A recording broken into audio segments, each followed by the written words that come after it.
Muy bienvenidos nuevamente a nuestro estudio de la serie Haz de mí un discípulo. Estamos en el tema número 7 que se titula ¿Cómo hacen discípulos los católicos? Bienvenidos. Haz de mí un discípulo, quiero hacer tu voluntad, mi Jesús.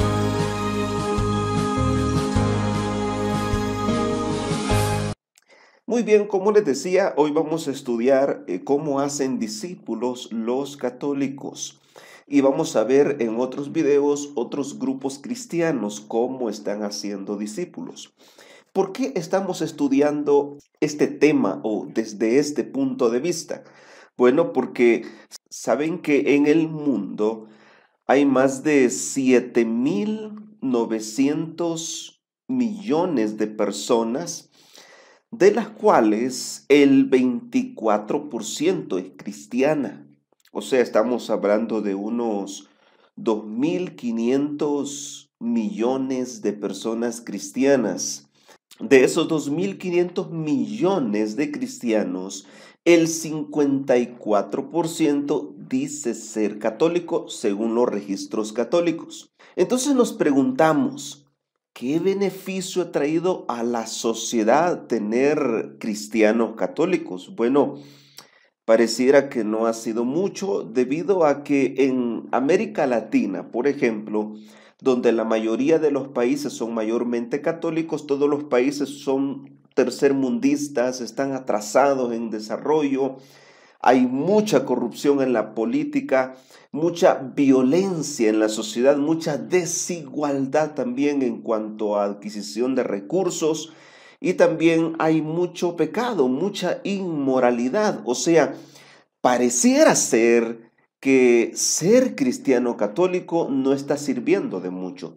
No estoy diciendo que todos los cristianos católicos son falsos discípulos o hipócritas en su cristianismo, no. En el pueblo católico hay un buen número de fieles cristianos, pero ¿qué pasa con la gran mayoría? ¿Por qué su sistema de discipulado no está produciendo discípulos? Bueno, veamos brevemente cómo es el proceso de discipulado católico. El proceso de discipulado católico se centra en los siguientes puntos. Número uno, tenemos el catecismo. Con él enseñan la doctrina católica a sus iniciados. En segundo lugar, tenemos al Papa, ¿verdad? Quien gobierna piramidalmente a la iglesia y quien recibe atributos casi divinos, ¿verdad? Como sumo pontífice, que significa el más grande puente, porque en la enseñanza vaticana, el Papa es el que conecta la tierra con el cielo. También se le llama Santo Padre en términos espirituales y vicario de Dios, entre otros títulos, ¿verdad? El Papa es la figura de autoridad pública de la iglesia y es quien la gobierna con el título incluso de infabilidad. El tercer punto tiene que ver con la hiperdulía, o sea, el fiel católico tiene que recibir la catequesis, tiene que aceptar al Papa como su líder, tiene que involucrarse en la hiperdulía, que es el culto mariano, ¿verdad? El culto que se le rinde a la Virgen María. En tercer lugar tenemos los 7 sacramentos, que son rituales no bíblicos, ¿verdad? Dichos rituales basta con practicarlos externamente para ser un discípulo católico y haber alcanzado la salvación. O sea, son rituales que en último caso se vuelven apariencia, ¿verdad? Aunque yo voy a tomar o a participar de los sacramentos, eso no garantiza que yo sea un fiel discípulo de Cristo.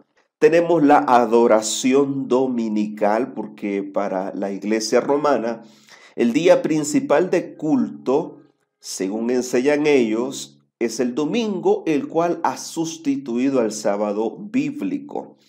Tenemos también que el fiel católico debe aceptar la intercesión de los santos.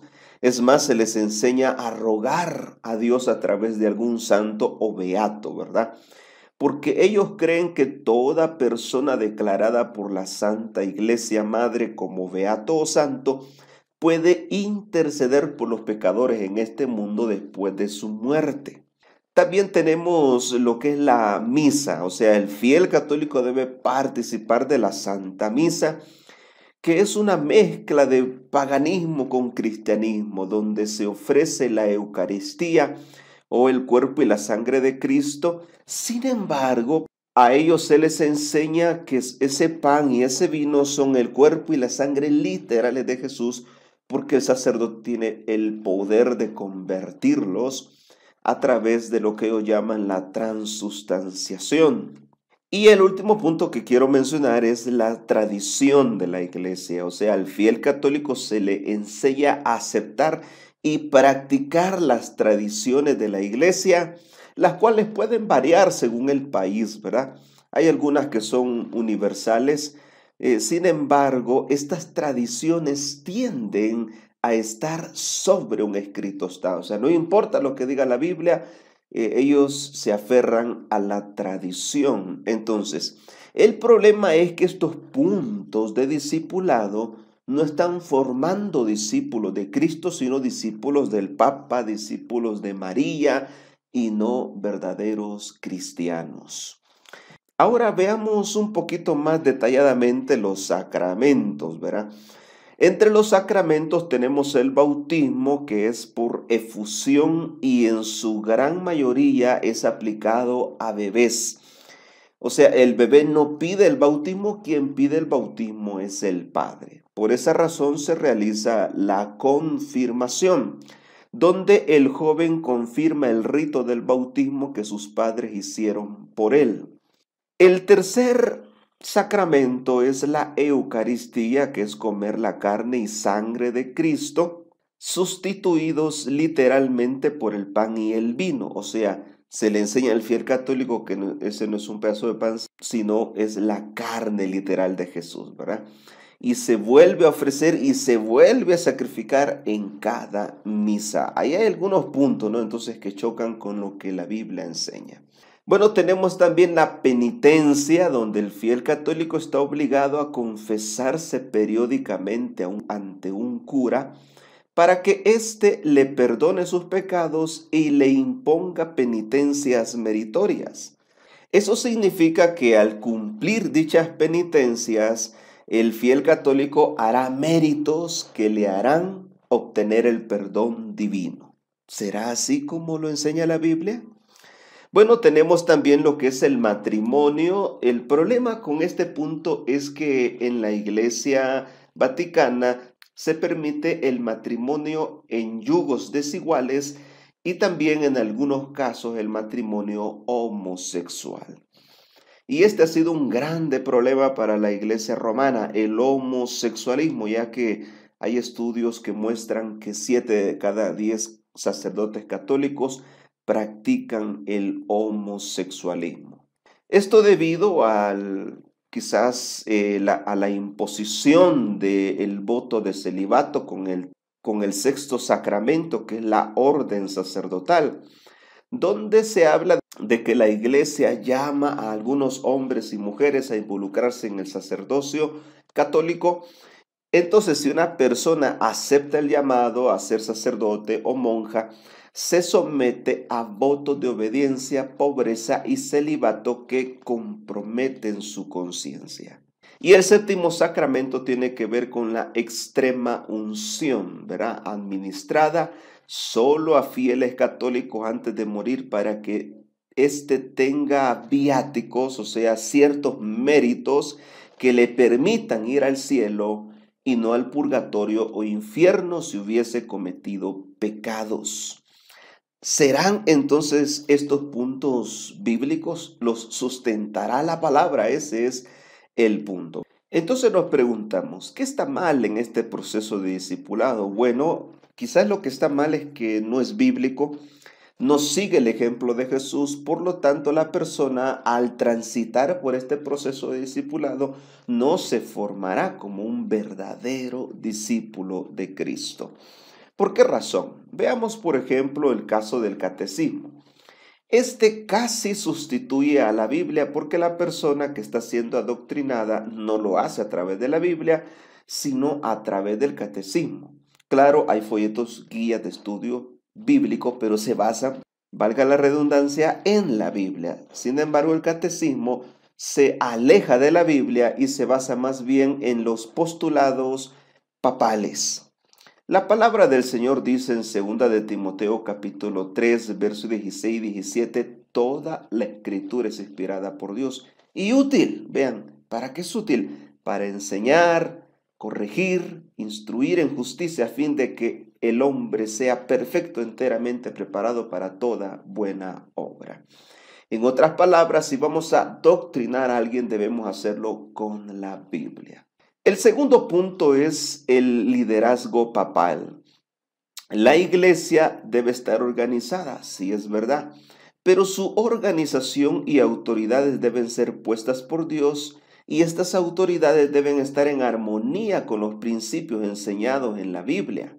Y sobre todo, dichas autoridades humanas no pueden ser adoradas. No pueden tener atributos que le pertenecen solo a Dios. La palabra del Señor dice, por ejemplo, en Mateo 23:9, y no llaméis Padre vuestro a nadie en la tierra, porque uno es vuestro Padre, el que está en los cielos. La palabra Papa viene del latín y significa Padre. Jesús dijo en términos espirituales, a nadie llamaréis Padre. En Lucas 4:8 dice, respondiendo Jesús le dijo, vete de mí, Satanás, porque escrito está, al Señor tu Dios adorarás y solo a Él servirás. O sea, quien pidió adoración en este mundo fue Satanás. Y quienes han pedido adoración en otros contextos han sido seres humanos paganos, de reinos paganos como babilonios, egipcios, que pedían adoración porque se creían dioses, algo que era en realidad blasfemo ante los ojos de Dios. Es más, en una ocasión el libro de Apocalipsis dice que Juan quiso adorar un ángel que le había mostrado extraordinarias visiones del futuro y el ángel no se lo permitió. Le dijo, adora a Dios, yo soy consiervo tuyo. Si un ángel no permitió ser adorado, mucho menos un ser humano podría ser adorado. Por eso la Biblia dice, al Señor tu Dios adorarás. El siguiente punto tiene que ver con la hiperdulía, que es el culto a María. Fíjense que en la iglesia romana el culto a María es más grande que el culto al Padre, al Hijo y al Espíritu Santo juntos. O sea, se adora más a María que a la deidad o a la Santa Trinidad. ¿Y quién es María? Bueno, la verdad es que la mujer llamada María que aparece en la Biblia fue una grande mujer, una grande cristiana, una gran hija de Dios, obediente, humilde, que murió y está esperando la resurrección de los justos. En ningún momento ella puede ser adorada porque era una simple ser humano. Sin embargo, la María que presenta el Papado Vaticano no es la Virgen María que aparece en los Evangelios, sino que es una diosa pagana introducida al cristianismo bajo el nombre de María. Entonces, esta figura de diosa es vista como comediadora.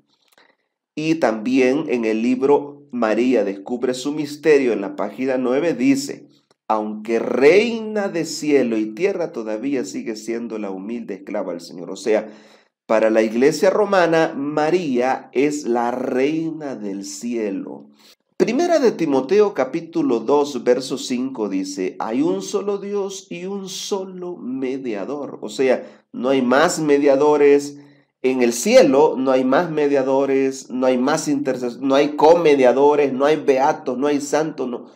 Hay un solo Dios y un solo mediador, Jesucristo hombre. Vean lo peligroso que puede ser esto para mi salvación. Si yo le ruego a otro supuesto santo, si yo le ruego a María que interceda por mí ante el Padre, estoy yendo por un conducto que no me lleva al Padre, porque el camino hacia el Padre es a través de Jesús. Jeremías 7:18 dice lo siguiente: los hijos recogen la leña, los padres encienden el fuego y las mujeres amasan la masa para hacer tortas a la reina del cielo y ofrendas a dioses ajenos que provocan la ira del Señor. La reina del cielo en el mundo pagano bíblico antiguo era la diosa madre. Se le llama diosa madre porque en todas las religiones había una deidad femenina poderosa, ¿verdad? Llamada Isis por los egipcios, Shiva por los hindúes, Diana por los griegos, la llamaban Istar en Babilonia. En fin, recibía muchos nombres y también títulos como la reina del cielo. Vean que la iglesia romana le sigue dando el título de la reina del cielo. En tercer lugar, tenemos los sacramentos desde el punto de vista vaticano. Por ejemplo, el bautismo, ¿verdad? Solo puede ser por inmersión y en respuesta a la fe de la persona que va a ser bautizada. Así lo dice la palabra del Señor. La misma palabra bautismo significa sumergir en el agua. En segundo lugar, la práctica de la confirmación no es bíblica y Mateo 28:20 dijo que debemos enseñar lo que Cristo ha mandado, no otra cosa, ¿no? Tenemos en el caso de la misa que no es un culto bíblico, ni es bíblico que deba ser en latín y que debe ser acompañado con ídolos o imágenes. En el caso de la penitencia, sabemos que ningún ser humano puede perdonar pecados, ¿verdad? Porque el cura pretende tener el poder de perdonar pecados. En el caso del matrimonio sabemos que no puede ser en yugos desiguales ni con personas del mismo sexo. En el caso de la orden sacerdotal, el sacerdocio, como una clase jerárquica especial, quedó anulado por Jesús. Jesús anuló el sacerdocio levítico, anuló el santuario, los sacrificios. Todo eso está ahora en el cielo. Ahora todos somos llamados a ser sacerdotes en el término espiritual, todo miembro de iglesia. Aunque no cumplimos las mismas funciones, pero todos hemos sido llamados al sacerdocio en el sentido de que hemos sido llamados a servir. Ahora, en el caso del voto de celibato obligatorio tampoco es bíblico. Y sobre la extrema unción sabemos que no existe el purgatorio ni el infierno como reino de Satanás. O sea, cuando la persona se muere, no va ni al infierno ni al cielo inmediatamente, ¿verdad? No hay un infierno en el centro de la tierra, eso no es bíblico. Y por otro lado, ninguna persona puede dar méritos a otra para irse al cielo, eso solo los da Cristo Jesús. Por lo tanto, esto podría ser un tremendo engaño porque si la persona en los últimos momentos de su vida no se encomienda a Cristo por la fe, podría perder su alma. Ahora bien, hablando del culto dominical, en la Biblia claramente el día de adoración es el sábado. El domingo o primer día de la semana siempre estuvo relacionado con el paganismo. Éxodo 28 dice, acuérdate del sábado para santificarlo, para apartarlo del uso común. Y Lucas 4:16 dice que Jesús, cuando llegó a Nazaret, donde se había criado, el sábado entró en la sinagoga conforme a su costumbre y se levantó a leer. Aquí podemos ver que Jesús iba los sábados a la iglesia. Es más, él se presentó en Marcos 2:27 y 28 como el Señor del sábado. Por estas razones es que entendemos que el sistema de discipulado católico no está formando discípulos de Cristo. Pero en la Iglesia Católica hay verdaderos y fieles cristianos, los cuales han sido producto de su devoción y adoración a Cristo y no como resultado de la práctica de estos ritos. Por eso queremos hacerte un llamado, una invitación. Y el llamado es a practicar el discipulado siguiendo el modelo y ejemplo de Jesús. El llamado es a que nuestro proceso de discipulado sea bíblico y espiritual. El llamado es a salir de prácticas no bíblicas para llegar a ser completos y verdaderos discípulos de Cristo. Si estás sintiendo el llamado del Señor en esta ocasión, acompáñame a orar. Querido Jesús, te damos gracias por tu amor, por tu paciencia, porque pasas por alto, Señor, nuestras ofensas cuando hay ignorancia en nuestro corazón. Pero ahora que ha venido la luz de tu palabra, que ella alumbre por completo en nuestra vida. Si alguna persona que ha sentido el llamado a ser un verdadero discípulo de Cristo, pero es de otra denominación, Señor, ha sido tocada por ti, que se deje, Señor, guiar por el Espíritu Santo y por la luz de tu palabra al conocimiento de toda verdad. Y a nosotros, Señor, permítenos establecer procesos bíblicos de discipulado. En el nombre de Jesús oramos. Amén.